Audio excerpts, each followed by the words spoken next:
Whenever you all are ready, can you tell me a little bit about this contraption that you've made? Okay, so for our final project, we created a baby mobile. So we added in a separate motor up here to turn the actual mobile with all the toys. We have this 3D printed arm, which we did. And then I'll show the back of it to show the... So we have this arm currently being clamped. We have like a C-clamp for like a crib, but we don't have like the bar for us to put it in the lab. So we decided to just clamp it while we're in the lab doing our testing. We have a strip of neopixels running on the front face of the arm, so that if you're in the crib, you can kind of see all the lights. The neopixels were a little bit too bright, so we added in this like cotton ball cloud covering thing that's a nice to add effect. to our like decorations. In addition to that, we have an ultrasonic sensor, where the idea is that if the baby gets a little bit like irritated or annoyed, and it's starting. I got too close. Then it'll start our most soothing song. And we also have two external buttons on the back, which one controls the motor, so turning it on and off, and the other button controls the neopixels in the songs. Okay. Did I get everything? Yep. Cool. So let's see it in action.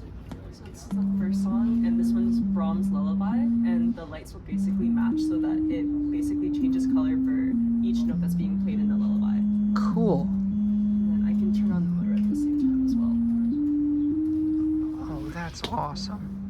And then our next one should be Twinkle Twinkle Little Star, and then for this one, the lights will basically randomly twinkle a random color upon each beat of the song. Cool. And if you hit the motor in the middle, it'll spin in the opposite direction. So if you get dizzy, you can reverse it. Okay. We were dizzy yesterday. Yeah. So we just added that in. And then the last song is Baby Shark, which just does a color chasing effect throughout the strip. And then the ultrasonic sensor, if it detects a flailing, it goes back to Brahms' Lullaby. Very nice. And the off mode is just going to be a static white color throughout the whole strip. Okay. It appears blue because of the blue. Sure, tactile. yeah, but they are in fact white. Yeah.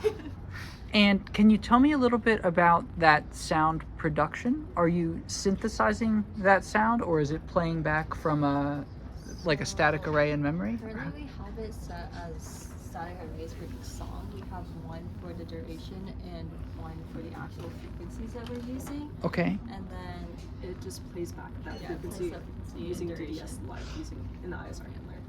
Neat. So you're storing sort of the frequency and timing of the song and then synthesizing that in real time using direct digital synthesis. Very nice.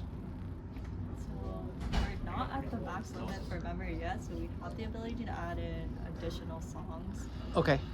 I'm not choosing to do so yet. Yeah. That is very, very lovely. And did you make all of these as well? Yes. Awesome. Cool. Anything else to say about it? It runs externally, but like you could probably like put like an external battery. Oh, I see. So you're powering the whole thing off the... Off of the power supply here. just for and the then neopixels. And then our motor is currently being ran off with the Raspberry Pi. So we tried powering them all off with the Pico, but we ended up drawing Sure, too much yeah. current, Okay, so we gotcha. couldn't power it So all. in principle, it could be run off of batteries or plugged into a wall or something. Very nice. Thank you all. That's really cool.